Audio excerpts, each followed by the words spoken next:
Well, hello, everybody. Good morning, good afternoon, good evening to anyone, wherever you may be across our world. I suppose for our Asian people on the other side of the world, it's probably in the middle of the night. So good night to you too as well. We do have people who join us from the other side of the world and are very dedicated overnight. So thank you for joining us. We are streaming on the AWS Twitch channel and also the AWS Events channel on YouTube. And happy to be with you today. I'm Julian. I'm a developer advocate who does a lot of talking about serverless. Two experts up today to be talking about the exciting part of the year, actually, where we had reInvent, our big conference in December, and now we get to talk in all more detail on a live stream about all the kind of things. So over the past few weeks and the next coming weeks, we've got some feature launches, we've got talks. These are things where you aren't at reInvent, they aren't recorded, so nobody gets to see them outside reInvent, but you get to see them on Serverless Office Hours. So welcome everybody. We can see Erie Edits who joins us regularly. Thanks for joining us via Twitch straight in there. Please let us know where you are watching from. We love to connect with our global serverless audience. Let us know what you've been building and anything cool that you've been working on with all the new kind of stuff. And the new stuff today, we're going to be talking about Lambda tenant isolation, which if we could do it really quickly, would probably be about a 3-minute stream because it's one of the most elegant, simple solutions we've got out there. But of course, we're going to go into more detail because it's way more fun to do all of that. And of course, we have experts talking about that today. I'll bring up Anton first. Anton, I think, could probably be our host of the show in his sleep. He's one of our absolute gurus. Welcome back to Serverless Office Hours. Anton, for people who don't know you, yet again, please tell us who you are. Hey, Julian. Hey, everyone. I'm Anton. I'm a principal solutions architect for serverless here at AWS, based in Austin, Texas. I'm covering a lot of interesting serverless services like Lambda API Gateway, Event Bridge, step functions, what's not, right? And working primarily with large ISV customers to see what kind of awesome solutions we can build to make their lives easier. Cool, excellent. And this today's topic goes right into that. And then Ayush, welcome. Ayush Kulkarni, who's one of our awesome Lambda product managers. These are the people who have all work with the engineering team to build all the stuff that comes out with Lambda. So I'm sure Ayush had a busy year last year working about all the things. But tell us, how did you land up becoming a PM for Lambda? Yeah, thanks for the intro, Julian, and thanks for having us here. In a previous life, I was a developer myself for a number of years. I used Lambda a lot, loved Lambda, and now it's really good to be on this side, actually building products for the developers that love and use AWS. So I think the key thing about this feature, let me just take a step back. The areas I work on mostly are core compute capabilities with Lambda. So things like Snapstart, things like tenant isolation. It's really good to see these core capabilities we can add at the service level that just makes life so much easier for customers, right? A simple toggle and a simple parameter here or there, and you don't have to make any performance optimizations, or you don't have to worry about compute environment isolation, as we'll talk more today. Cool, excellent. So lots to talk about. Tenant isolation mode. I remember when I first heard about this, I was like, not quite sure. So, what is tenant isolation mode, and what's the problem that it is actually trying to solve? And I'm not sure who's best to start at this. I'm just asking questions without directing them at anybody, but feel free to jump on the bandwagon. Yeah, I think can take a stab at it, and Anton, feel free to add any details that we need to. So, this feature is designed for multi-tenant SaaS application builders. We've seen over the years customers building patterns where they create separate functions or they have some custom logic, all to achieve compute environment isolation. Now, this is inherently tied to how Lambda reuses warm execution environments to deliver faster end-to-end request latency, right? When you're building a multi-tenant SaaS application, sometimes it becomes important to ensure environment isolation for individual tenants invoking the same function. Now, with Lambda, function environments are isolated execution environments are isolated at the function level, right? But if you have different tenants invoking the same function, warm execution environments may be reused across tenants. Now, that's where tenant isolation mode comes in, right? If you're building a multi-tenant SaaS application that has these strict isolation requirements at the compute environment level, that's when you'd use tenant isolation to achieve that stricter boundary across tenants. Anton, in fact, you will be much better at this than I am. Please, Yeah, this is correct, right? To get to what Ayush said. Let me get an example. right? Can give example. Oh, we will have a few examples and also a demo of environment isolation, so you will see that. Right. To add to what Ayush said is like, when you're thinking about SaaS applications, and this is my bread and butter for the last as long as I can remember, right? In my AWS career, I've been primarily handling ISVs who are building multi-tenant SaaS. But in my pre-AWS life, I was building multi-tenant cloud applications myself, right? So SaaS, in many cases, is kind of synonymous to multi-tenancy, right? Or tenancy in general, right? So you have multiple different tenants, multiple different organizations, multiple different bodies using your application. Now, why do you want to go SaaS, right? Well, because you want to be more efficient when it comes to reusing resources, right? Obviously, you can create a separate standalone instance of your cloud application for every single one of your tenants. It works. This is where we started like 20-something years ago, right? But this is expensive. Now, it might be fine if you have 10 tenants or 20 tenants. What if you have 500 tenants, right? Or 5,000 tenants, right? That quickly becomes not so scalable, right? If you need to completely replicate your environment for each tenant. So the SaaS model kind of shifted mindset here a little bit and said, what if we can reuse part of the environment? What if, for example, right, we can reuse, well, I'm just from the top of my head, API gateway. Yes, we'll separate compute and storage for all the tenants, but we'll have a single API layer. That's already a significant improvement in efficiency, right? And then let's take it to the very, very opposite extreme. What if we reuse everything? What if we reuse the same compute unit? What if we reuse the same database, right? In this scenario, your kind of infrastructure operations, maintenance, optimization is the highest, but you're getting a new question.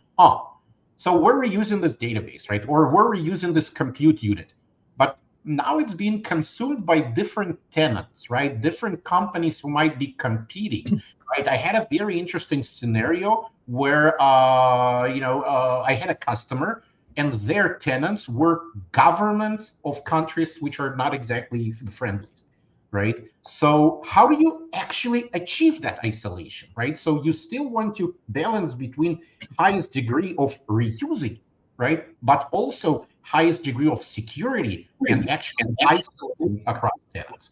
That's where the tenant isolation mode is essentially, I think, unique, right? From at least from what I'm aware of in the industry, right? I'm not aware of any other compute offering that actually provides tenant isolation at the application level, not at the infrastructure level. Yeah, and that's just Killswitch 007. Yeah, thanks for joining us via Twitch. Is it like we isolate the data only and share what we can?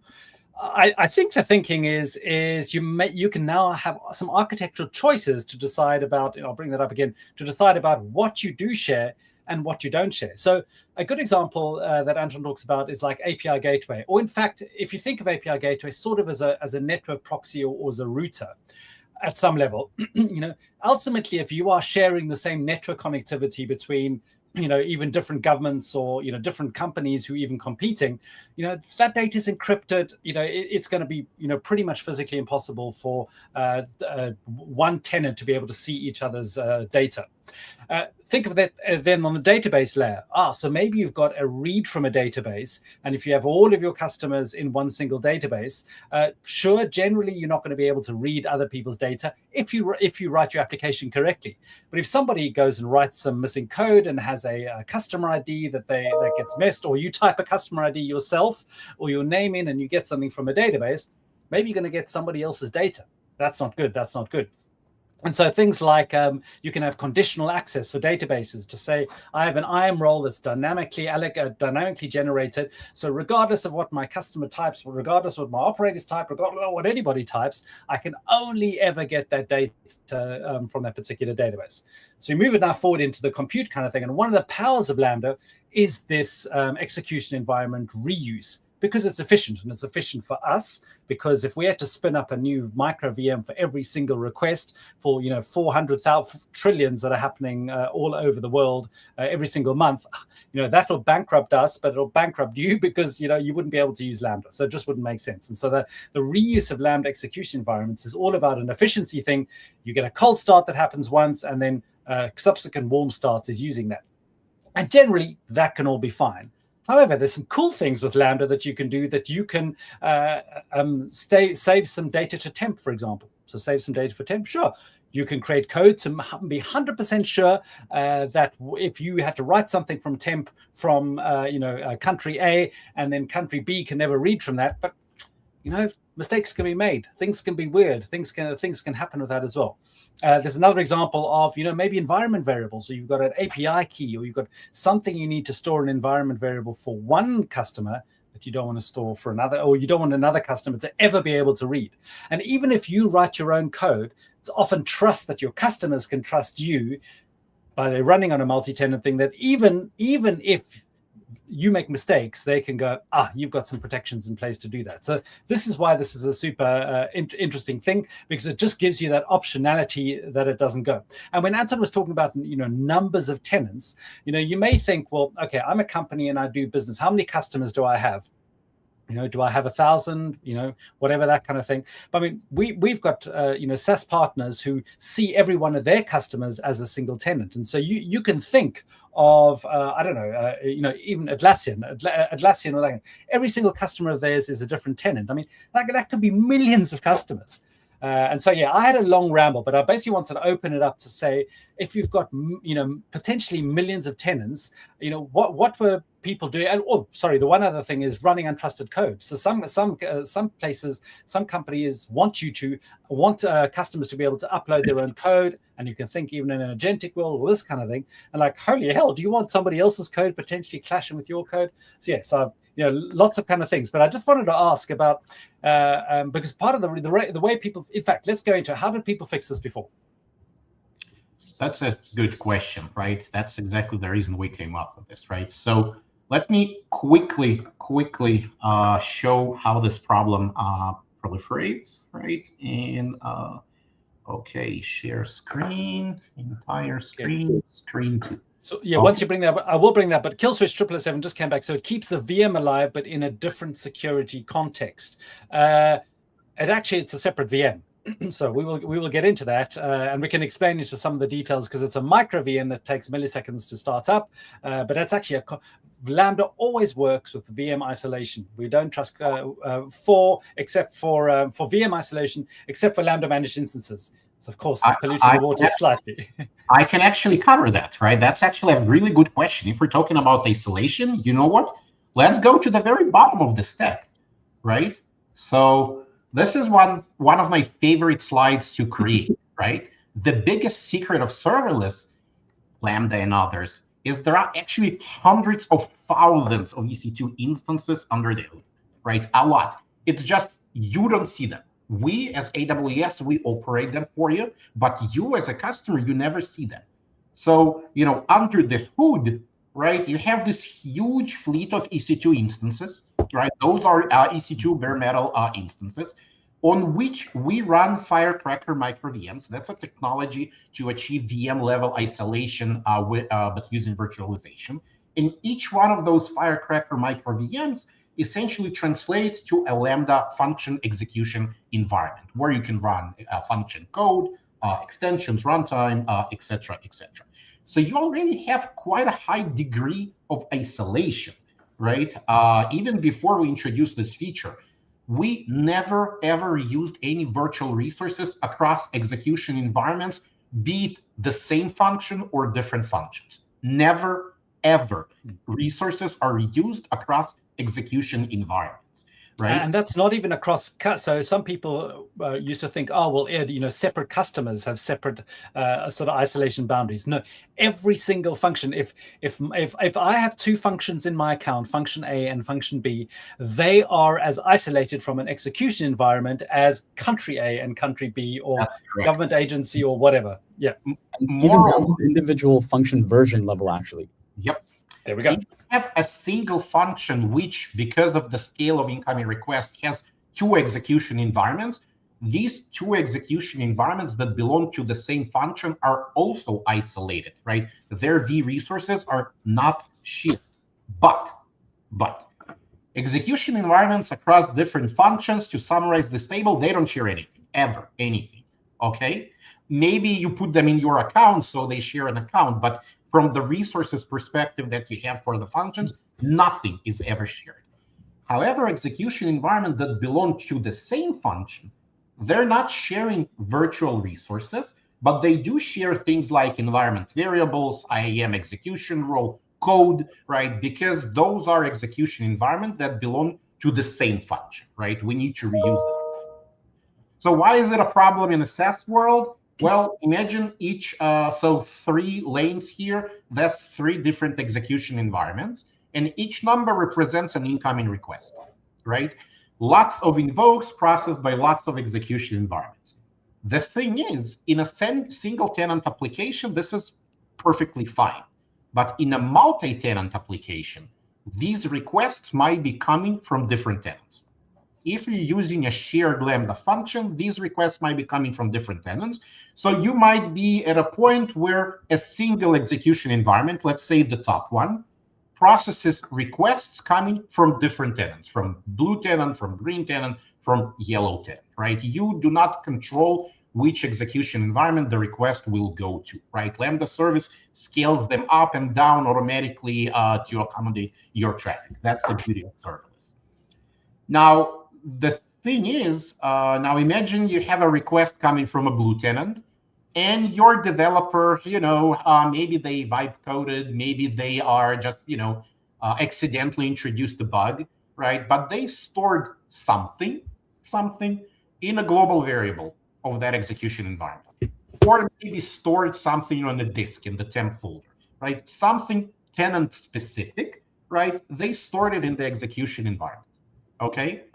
Now, whenever you're getting requests from the yellow tenant, your execution environment got some leftovers from the blue tenant. And this is where the problem starts, okay? You might accidentally introduce a bug in your code. So when your function, a particular execution environment that belongs to your function, is processing requests from tenant A, it has some leftovers that belong to tenant B. It's a bug. No one intended that, right? For whatever reason, it's there, but it is there. So basically, the responsibility for handling that problem falls on you as a developer, okay? It's up to you to come up with architecture that will address that problem. Now, prior to multi-tenant mode, there were 2 major kind of ways of addressing this concern. And it's also important to note that this is not unique to Lambda, right? You can probably guess that this is generic, right? This is for any shared compute. If you use a single EC2 instance for multiple tenants, you have exactly the same problem. If you use a single container on EKS, ECS, any other orchestrator, you have exactly the same problem. It's not unique to Lambda. Any other shared compute would have exactly the same concern. Lambda actually makes it a little bit easier because Lambda execution environments are ephemeral, right? Unlike EC2 instances, they don't live for days and weeks and sometimes years, right? They are discarded after some period, right? Which is usually pretty fast, right? So you have like an ongoing cycle of recycling those execution environments. But back to your question, Julian, how did customers address it before this new multi-tenant mode? 2 ways. And those are exactly the same ways as customers addressed it with other compute as well. Either they've created separate per tenant functions, right? So essentially, if you're saying I need the highest degree of isolation, I cannot afford, right? I do not want to risk, right? The data will be cross-contaminated across tenants. They've created separate functions per tenant. Okay, this is very similar to a traditional approach of creating separate EC2 instances per tenant, or for example, I am dealing a lot with Kubernetes, right? A separate namespace or a separate deployment per tenant, right? It essentially means you're taking your unit of compute and making it single tenant. So in this scenario, each function is single tenant. Does it work? Yes, it works. Absolutely, right? But you can probably think that, what if I have 10,000 tenants? Now I need to have 10,000 functions, and that's just per one function. I need to replicate a huge number of functions because I want to achieve this isolation. So just to jump in, so you basically have an identical copy of your Lambda function for all of your tenants. Now, Ayush, do you have any figures to hand of some of our larger customers of how many identical functions they had? Oh, it can easily number into the tens, and in some cases even hundreds, low hundreds of thousands. But that's when things start to get really messy, right? Imagine your CloudFormation or IAC deployment with that many functions. How long would that take? There's control plane API limits that you have to think about. There's all these other resources, like, for example, maybe you have different IAM roles, network settings, so on, that you have to repeat over and over again. So you're effectively taking a data plane concern and coupling it to a control plane concern. And that's why this approach, although it gets the job done, isn't native or as elegant of a solution at scale. Yeah, so hundreds. So we have customers that have hundreds of thousands of functions for the identical function, and you can imagine that's a single function. So maybe a customer needs to have 10 functions. So now we're already at 1 million functions to manage. So yeah, as Stray Yuru says, tens of thousands is wild, let alone hundreds of thousands. And I mean, we're not making up numbers here. This is multiple customers who have many functions, and you can just think if you had to, your CI/CD processes. I mean, it is mind-boggling. So yeah, I just wanted to say that when we were talking about tens or hundreds of functions, it could get a bit of a pain. Hundreds of thousands. I'm working with a customer. They have I cannot name them, but everyone knows their name. They have about a dozen unique functions, basically unique, right? But because of tenant isolation requirements, they have 1.2 million like individual Lambda functions, right? But out of those 1.2 million, like the unique functions are about a dozen, right? So that's the scale. So 100,000 per function. And then, CI/CD things, and even just, we need to update a library or something, and you've then got to redeploy. At this scale, it's not even CI. It's not even like infrastructure as code, right? I have no idea whether which infrastructure as code framework can handle over 1 million resources. Yeah. This is, you need to build your own control plane, right? So this is cumbersome. This is hard. So the other option, so let's be honest, this is not a typical scenario. We do see it, right? But it's not a typical scenario because it doesn't really scale well.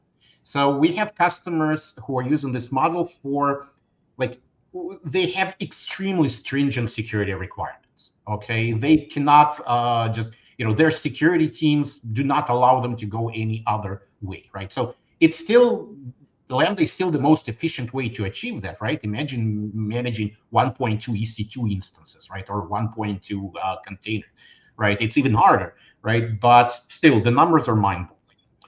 So a more typical approach would be a multi-tenant function model, right? And this is where you do have a single function. You do not separate function like individual function per tenant, right? You do have a single multi-tenant function, but inside of your function, you have some sort of a layer. Different organizations call it different way, like tenancy layer, tenancy SDK, right? Basically a piece of code that is responsible for achieving this isolation. So it's much easier for you to maintain this from the infrastructure perspective. You don't have those tens of hundreds of thousands of functions to manage, right? But it's important to understand what it means. It means the responsibility for isolation, right, is now your responsibility. The development team responsibility for isolation. They are responsible, right? So any bug they introduce in that SDK, right, might cause a potential issue, right? So it's basically, we're simplifying infrastructure management by taking responsibility. Our development team is going to own that tenancy layer. And sometimes it's a development team. Sometimes I see platform teams achieve that, right? This is a much more common model, right? Because it's much simpler from infrastructure management. But organizations adopting this model, they do need to understand that they're taking responsibility for that tenancy layer in their applications.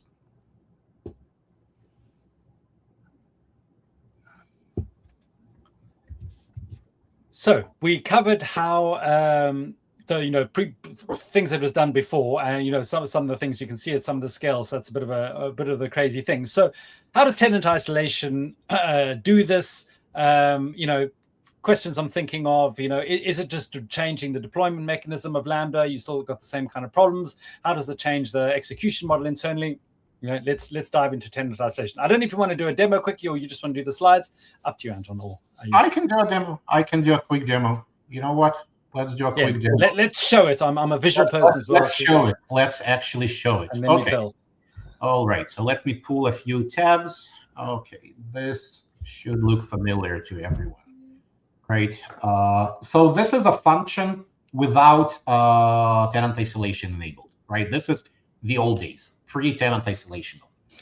Okay. So I got a couple. And so can we just zoom into the text a little bit for us old people with bad eyes? Let me zoom in. Let me go full screen and zoom in further. I don't need this. Okay, better? Yeah. Awesome. Okay, so I got a couple of things going on here. It's a super simple function, right? I got a memory variable I call memory counter, and I got a counter.txt file on a file system, right? So, if you're already reading through code, you can see that it's super simple. I'm going to increment on each invoke. I'm going to increment memory counter, and I'm going to increment disk counter, right? You can see the functions here. They are extremely simple, right? Like get a disk counter, set disk counter, right? Get memory counter, set memory counter. It's extremely simple. Just two variables, one in memory, another one stored as file on disk, right? In both cases, on each invoke, I'm retrieving one. I'm going to print the value. I'm going to increment it, and I'm going to save it, right? Exactly the same thing for both of them. Read, print, increment, store, okay? Let's run it, right? Let's hit invoke, and let's hope that it's been enough time since my last test. All right, so you can see it here, right? Memory counter 1, disk counter 1. Right. This is because I just started, right? I didn't have any values there, right? So it got incremented and now it's 1. If I invoke it again, right, now it's 2. Now it's 3, now it's 4, and so on, right? And probably the big question is, kind of works as expected. Yes, it does, absolutely. But imagine that accidentally I store, let's say, tenant-specific configuration or tenant-specific credentials, or tenant-specific, I don't know, social security numbers already, right? I accidentally stored it in memory. So essentially what's happening here is each time I hit invoke, the invocation hits exactly the same execution environment, right?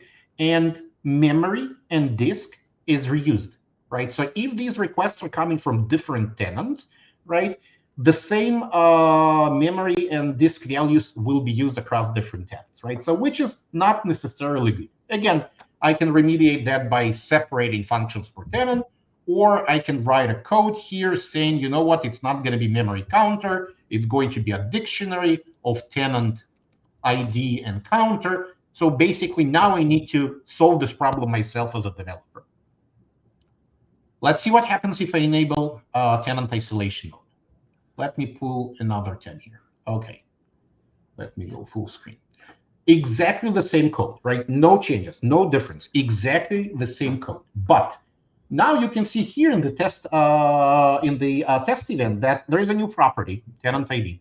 Okay, and it's mandatory. I cannot invoke this function without supplying tenant ID. Okay, so how about I supply tenant ID? I'm gonna call it Julian. Okay. Tenant ID can be any arbitrary string, and I'm going to hit invoke. Right. So far as expected, you can see memory counter 1, disk counter 1, and now I also have tenant ID Julian. I'm going to invoke it. Let's get it to 5. Okay. Cool. 5. Now let's change tenant ID to Ayush. Okay. Guess what's going to happen? Well, the counter starts from 1. Why? Because Lambda isolation mode basically caused the function to understand that this is a different tenant. The execution environment we created previously, that execution environment belongs to Julian. We're not going to be reusing this for Ayush. So now I've created a new execution environment that can be used by Ayush only. Okay. If I go back to Julian, right? Remember, we were roughly at 5, if I recall correctly, those counters. So let's invoke it. Yeah, now we're at 6. Those execution environments are not gone. They're still up there. We're just not reusing those execution environments for Ayush, right? Julian got their own set of execution environments. Ayush got his own set of execution environment. Let's try Anton. Okay, let's do a little bit of a 3 seconds of tension, right? What do you think is going to happen when I'm going to click invoke? Well, obviously, we didn't have Anton before, right? So now I have a new execution environment. So all the counters are started from 1 for tenant ID Anton. So every time you have a new tenant coming in, right, Lambda will check whether there are existing environments for that specific tenant. If not, it's going to create one. So if you think about it, you have EC2 level, then you have micro VMs with Firecracker, you have functions and execution environments. Previously, we isolated across different functions, across different versions of these functions, across different execution environments of this specific function. And now we've added another layer across different tenants using a particular version of a particular function. So this is, again, in my opinion, and I've checked with many GenAI tools, unprecedented level of tenant isolation. Okay, I'm not familiar with any other compute offering that provides you with this. So in a way, this functionally to a customer works as if you were deploying a separate Lambda function for all of your tenants without having to do a Lambda function for all of your tenants, and you just pass a tenant ID in to your invoke. Almost. Yeah. Almost. Yes. Almost. Remember what is shared? This. Okay. So these execution environments are not reusing CPU, memory, network, virtual, like none of these. But different execution environments are still reusing environment variables, right? IAM execution role and code. We can talk about it later. How do you actually, achieve IAM permission per tenant, etc. But when you use tenant isolation mode, the resources like CPU, memory, etc., not reused, but the function level configuration, right? Because environment variables, that's function level configuration. We apply that function level configuration across all the execution environments that belong to all tenants, right? So there's no resource reuse, but configurations are reused across all execution environments. So another way, how is it? Yeah, carry on, Ayush. Another way to visualize that, Julian, is before or when you're not using tenant isolation mode, you sort of have a pool of execution environments behind the scenes for each function. All of them get the same set of configuration, and they can also be reused across different tenants invoking the function. With tenant isolation, the configuration across all of them stays the same, except you're breaking that pool down into smaller isolated pools. Each isolated pool maps to a specific tenant that's invoking that function. And the way Lambda tracks routing to that pool is using the tenant ID parameter. That's the best part of it, actually, right? As a developer, right, as someone who uses Lambda and wants to start adopting this feature, there's not much for you to do, right? You just enable this and pass tenant ID. That is it. That is literally it. You enable it in using infrastructure as code, right? Or when you create a new function using console, whatever tool you use, and then we just expect you to pass tenant ID. That's literally it. So is that tenant ID forced? Can you spoof it? How do you, what are the kind of things people would think about if they having that tenant ID? Because I could just do my invoke with any tenant ID. Yep, you can do exactly. You can do your invoke with any tenant ID. So from Lambda's functions perspective, this tenant ID is a string, right? It's 128 characters, alphanumeric string. You as SaaS vendor, you can use anything you want for that string. You can use the actual tenant IDs. I already talked to several customers who used they didn't want to pass the real tenant ID string, so they hashed it, right, or basically anonymized it, right? From our perspective, from the Lambda perspective, we need some sort of unique identifier per tenant.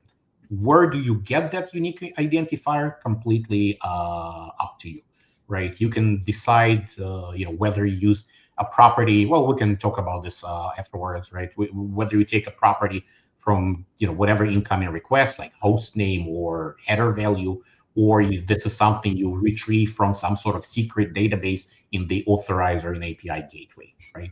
So as a adopter of this capability, right, just give us some tenant ID, and it's completely up to you to decide what exactly you want to use as that unique identifier. Cool. And yeah, JPZ 1207, I think you've hit the nail on the head. This is interesting when it comes to blending single tenant security without adding the cost of an environment account per customer. That is exactly it. This is exactly it. So we're talking about the execution environment changes. Obviously, a lot of the questions are coming in cold starts.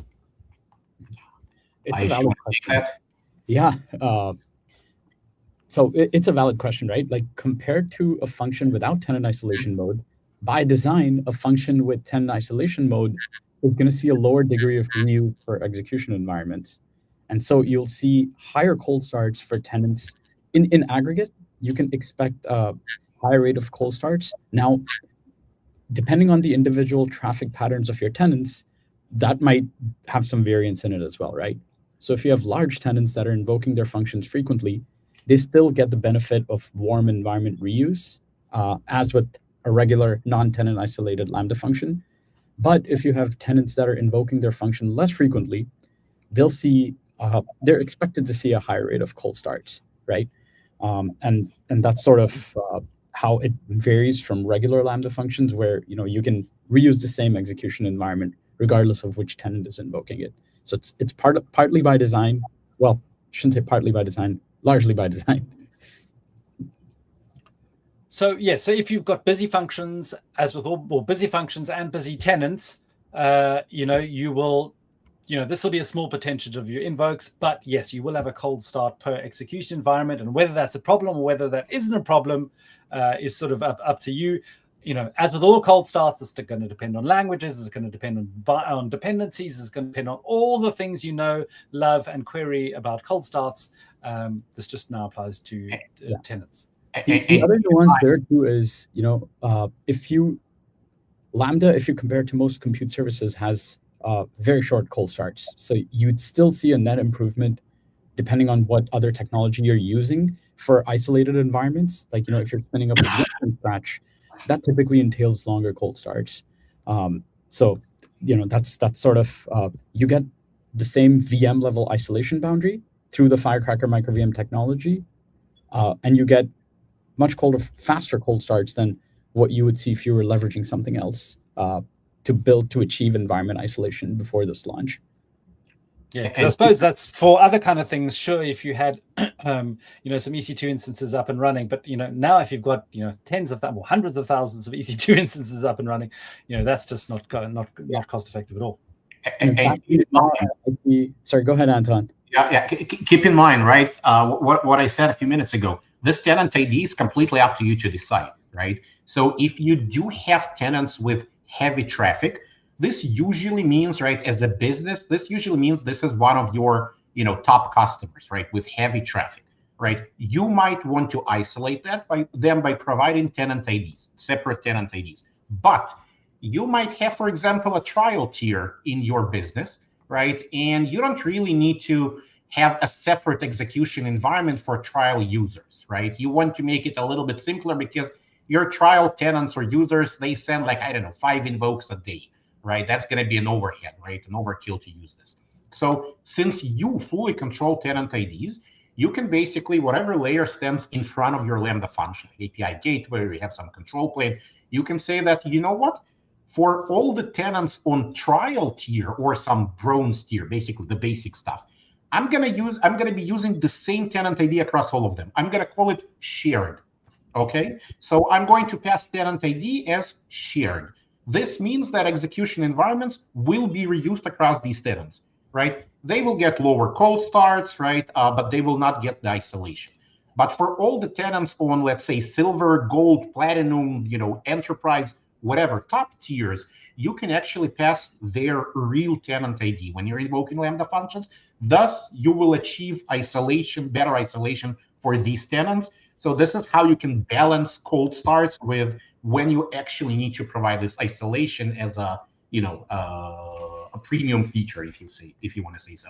Okay. And that's just effectively the heart of the trade-off, right? You're getting more isolation. You're getting a stronger security isolation promise, with the trade-off being, since you're spinning up a new environment, you're going to see a longer cold start. And actually, just wanted to highlight a customer use case. We have without naming them, of course, in the security space, where for them, even for tenants who are in the trial mode, security is P0. So they're adopting tenant isolation, and they have tenants that are invoking at scale and seeing a lower volume of cold starts, and then they have some tenants that send infrequent requests, but they're still getting a much faster cold start than what they were seeing previously with the VM-based solution. And the workload, of course, fits the function, event-driven, unpredictable workloads, and so on, all those other characteristics. But for them, security is not something they could trade off. So they're okay with the cold starts because they're still faster than the alternatives, and they give them the isolation that they need. Yeah, all trade-offs. So, and I mean, to be honest, cold starts, there are so many runtimes, so much code optimization things that, yes, cold starts are there, even behind a synchronous API, maybe anything asynchronous, who cares, mostly. So, you need to think holistically about cold starts. But then obviously we do have, I mentioned there are lots of code features that you can use to reduce your cold starts, reduce your dependencies, get rid of stuff, use faster runtimes, all that kind of thing. But we also have platform features. So I know somebody did ask, and the sort of leading question, how does provision concurrency apply with tenant isolation mode? And then also Snapstart as well. And SAP integrated, yeah, thanks for joining us via Twitch. Yeah, great question. So at this time, both features aren't supported with tenant isolation mode. And this is primarily due to the added complexity of how each feature behaves, right? Let me elaborate on that a little more. With both provisioned concurrency and Snapstart, you're actually doing some pre-initialization steps before the invokes have even arrived.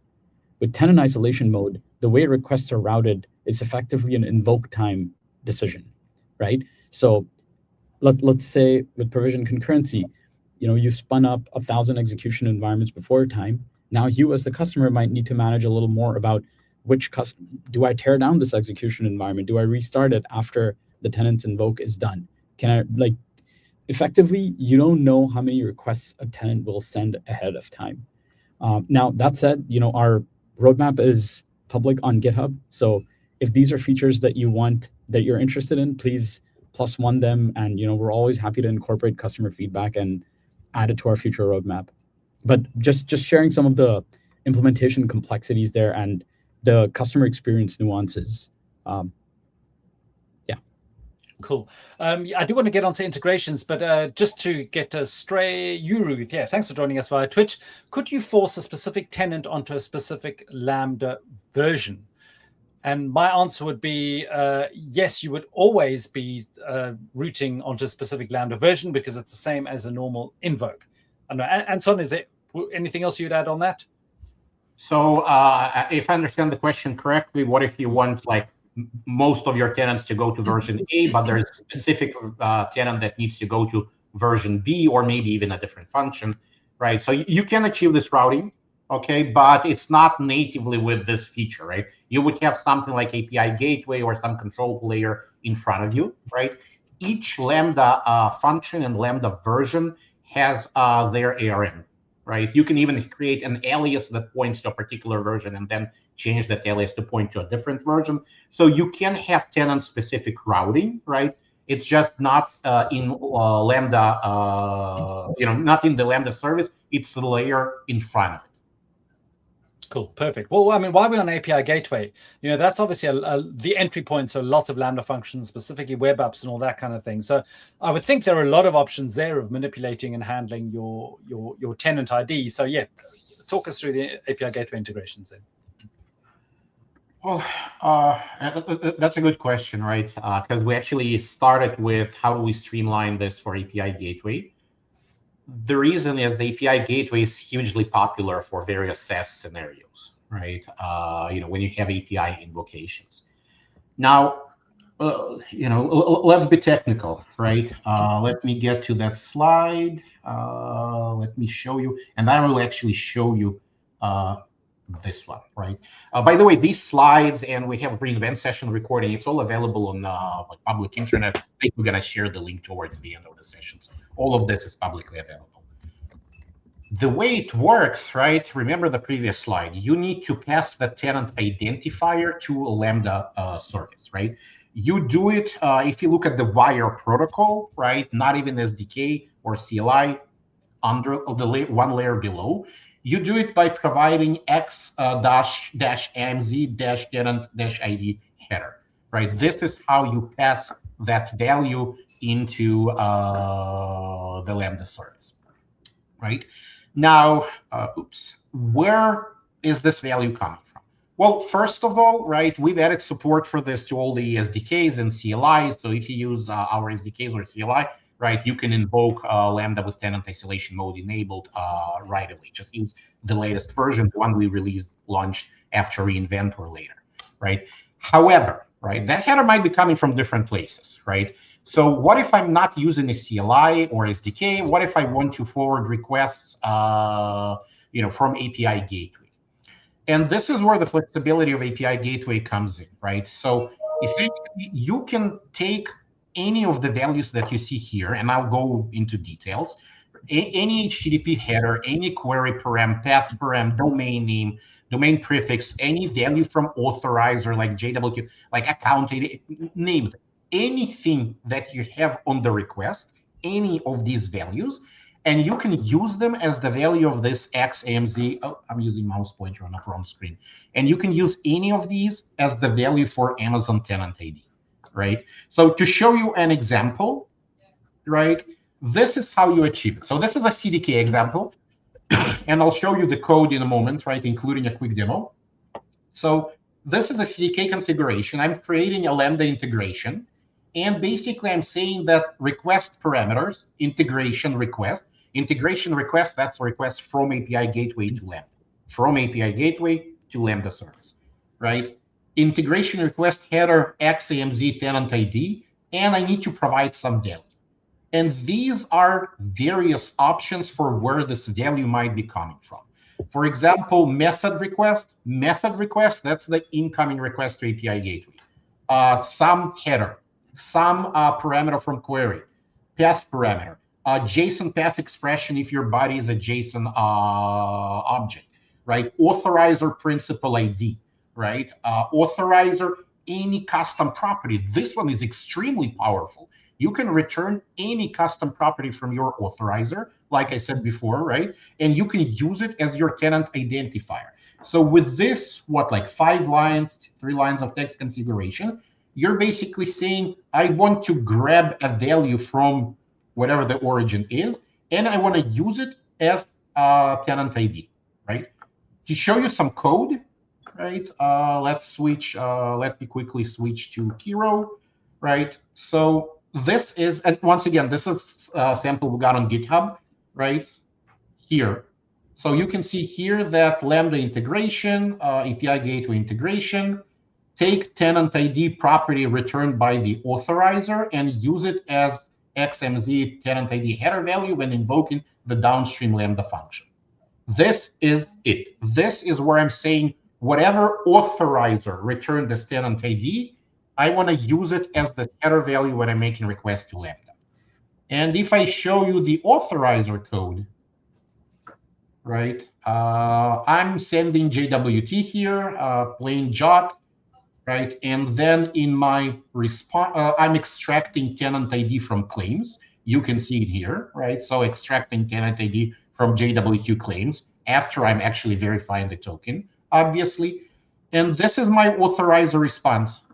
I could have used principal ID, but I wanted to show how I can actually use a custom property because this is more advanced scenario. So I'm just returning tenant ID as part of the context, right? So my authorizer returns context object with tenant ID value. And once again, in my, where was that? CDK here, right? I'm saying I will take it from context, authorizer tenant. This is pretty much it. Let me show you how it works. I already have this deployed, so I can click send here, right? This is the API gateway. You can see it says unauthorized. ICOM prepared. So this is a token that represents blue tenant. Key authorization. Let's add value here and click send. Oh, I think I copied. Yeah, I think I copied it incorrectly. Yep, invalid character at the very end. Let me fix that. Come on. Okay, better. Send. Okay, and you can see that I'm getting data for blue tenant, right? The function code didn't change. What changed is now I'm invoking this through API gateway. In my API gateway authorizer, I'm extracting tenant ID from JWT, and I'm using it when I'm making requests to downstream Lambda. So let's use one to finish this demo for green tenant. Let's copy it.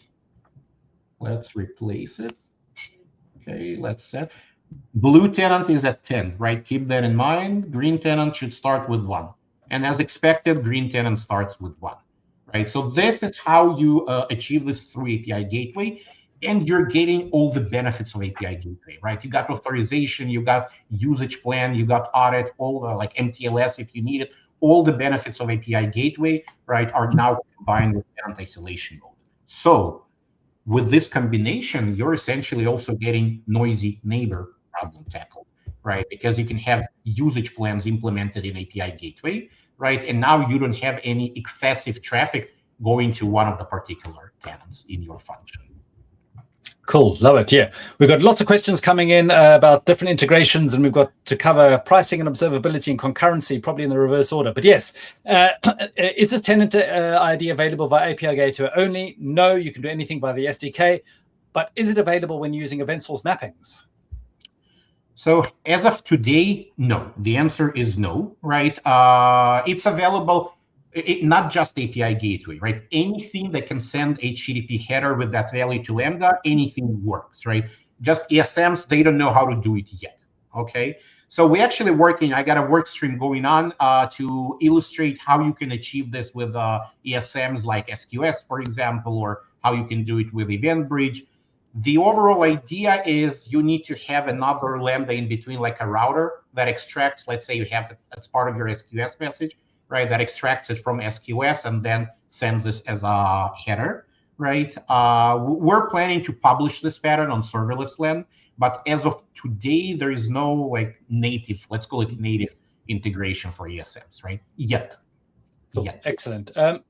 Yeah, and just how do we think about concurrency? We normally think of a single Lambda function, concurrency. Now it's all splitting up into these different pools. We've got account concurrency. Yeah, Ayush, tell us about concurrency. Sure. So there's no changes to how the concurrency limit is applied and how the Lambda scaling rate is applied, right? So by default, you get 1,000 concurrent executions. Your execution environments scale at the rate of 1,000 every 10 seconds. What does change is you have a larger number of execution environments, right? So to account for that, for every 1,000 concurrency, you get up to 2,500 execution environments. This is in our tenant isolation documentation as well. So, again, the total pool of execution environments available is larger, but there's no changes to how concurrency and scaling work. Okay, so a customer who does have 1.2 million functions, each with their own 1,000 concurrency, may need to have a think about total concurrency in their accounts and how things can scale up. So that is a consideration if you're at ridiculous scale. And the other point you mentioned too is cost, right? So there is a cost aspect to using this feature. In addition to the requests and compute pricing, there's a cost for each execution environment, right? It's in terms of, it's not until you get to the millions of execution environments that cost would start to be meaningful for your workloads. But essentially, we're keeping idle execution environments around. They may be used, they may not be used. With regular functions in non-tenant isolation mode, an execution environment gets a sufficient amount of reuse. So here, there's an added cost to essentially keep that environment around for individual tenants. Cool, excellent. And then as Rugged Land said, asked via YouTube, thanks for joining us. Is there a cost advantage in using tenant isolation compared to function per tenant approach? So on the sort of cost of actually running the function, tenant isolation mode, there will be an additional charge. But as Ayush said, it may only bite you when it gets huge and huge and huge. Otherwise, it's not so much.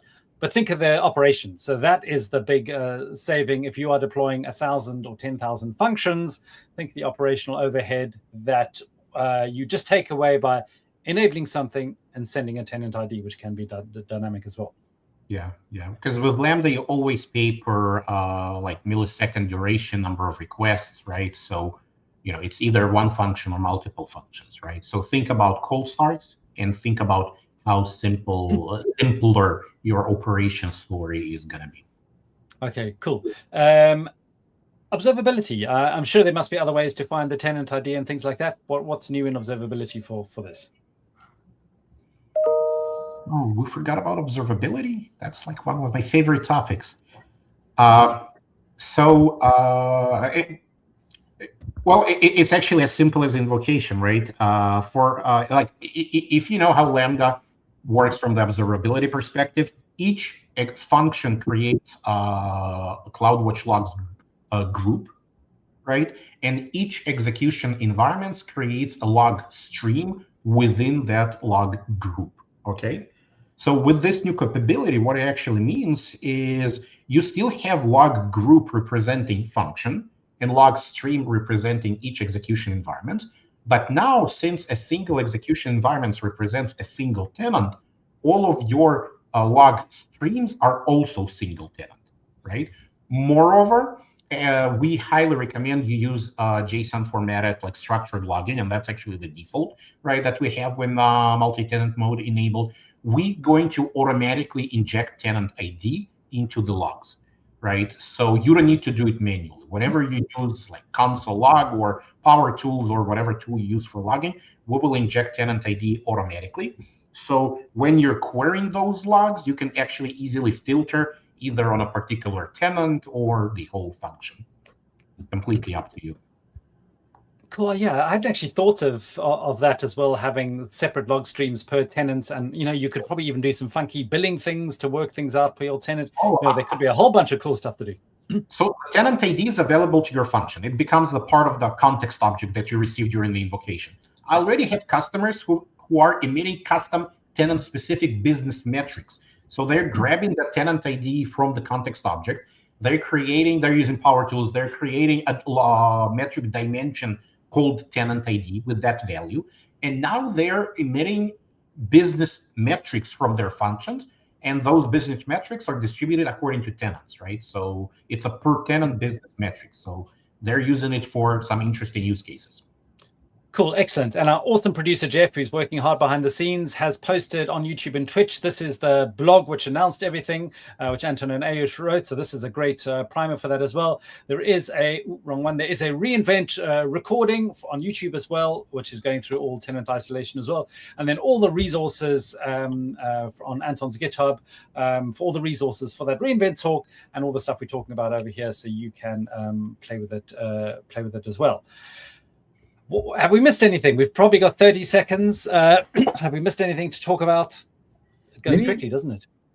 Yeah, it goes really fast. Had a really fun time. But I think one thing I wanted to call attention to is how we're hearing customers use this feature for untrusted code execution, right?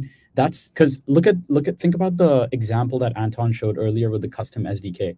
Now think about a scenario where each tenant is passing in untrusted code dynamically.